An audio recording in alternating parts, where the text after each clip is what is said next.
Welcome to a new daily top Askreddit video. Today's topic. What's a hobby someone can have that is an immediate red flag?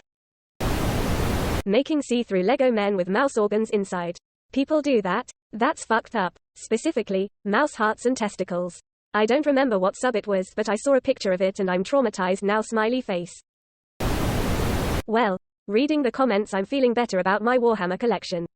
I feel like collecting and painting corn miniatures would be a bunch of red flags for me. I'd even say red banners. Blood for the blood god.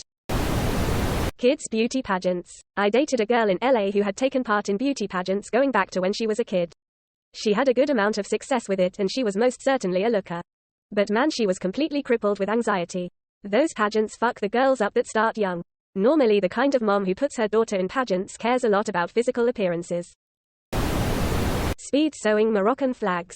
Huge red flag. Flags. Swiss flags are a plus.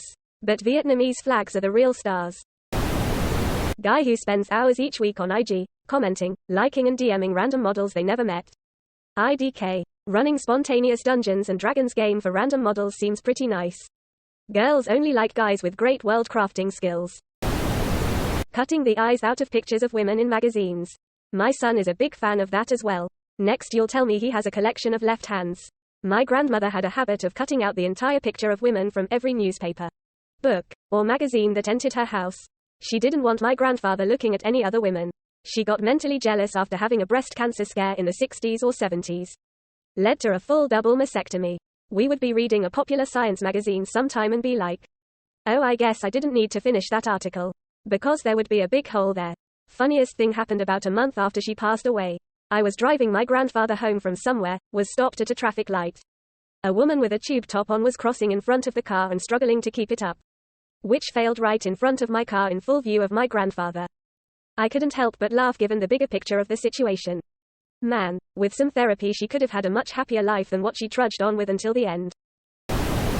As a Magic the Gathering player, Magic the Gathering players made me stop liking Magic the Gathering. That's why I exclusively play with my friends. I like about 80% of them. There's only 5, not Jeff, Josh or Matt. I did know a Josh at one point though. Running an MLM or being admin, dictator, of a local area Facebook group. And on the HOA board. Unless you're on the HOA board after being elected to replace an awful one. Someone's got to do it, so it may as well be someone sane. Dude, I'm one of the mods in our local FB gardening group. So much drama in what I thought was a peaceful, calming hobby. Yeah, I see a lot of dictators in the few groups I've been in. But I feel like it's probably due to how shitty the members of the group are. Most of the time, rather than them actually wanting to be assholes. I have dated 2 horse girls in my life and both ended up very similar.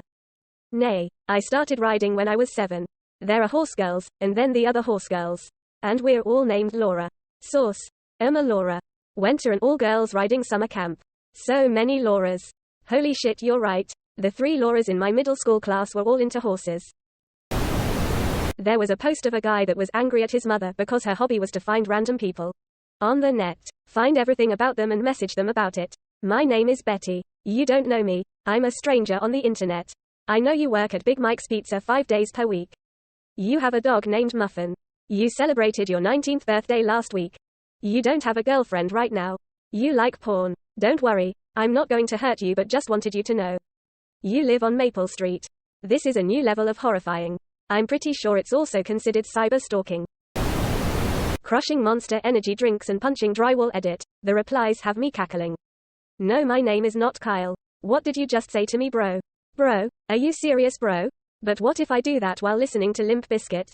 Musical note. Give me something to break. Musical note. Pageantry. Like taking your shirt off but leaving your sunglasses on? Do you want to fight with those shades on or play PokerStars.com? My old roommate used to go out driving on rainy days specifically to splash pedestrians. That seems pretty red flaggy to me.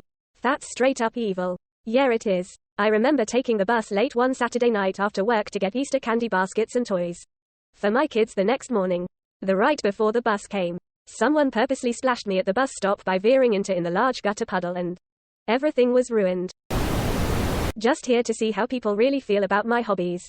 Same lol, got slightly nervous BC. I'm an introvert who loves reading, knitting, and going to the gym. I've gotten made fun of a surprising amount for having knitting as a hobby. Lol. Well, Harumph to that. I think it's a perfectly fine hobby. Family vlogging completely violate children's privacy. Using kids to shore up your own online presence is not okay. Someone reading a ton of philosophy can easily be a very good sign. Or a massive red flag depending on what specifically they're reading so much of. I'm sure they are out there. But I've never met anyone who announced they read a lot of philosophy who didn't turn out to be a bit of a cock. Maybe the fact they announce it is the red flag. Edit. Sweet irony. If it comes up because it links to the conversation or they're really excited about what they read and want to talk about it, it's usually fine. It's when it seems to be a status thing that it's always a red flag. Chidi Anagonye over here holding both flags and getting a tummy ache.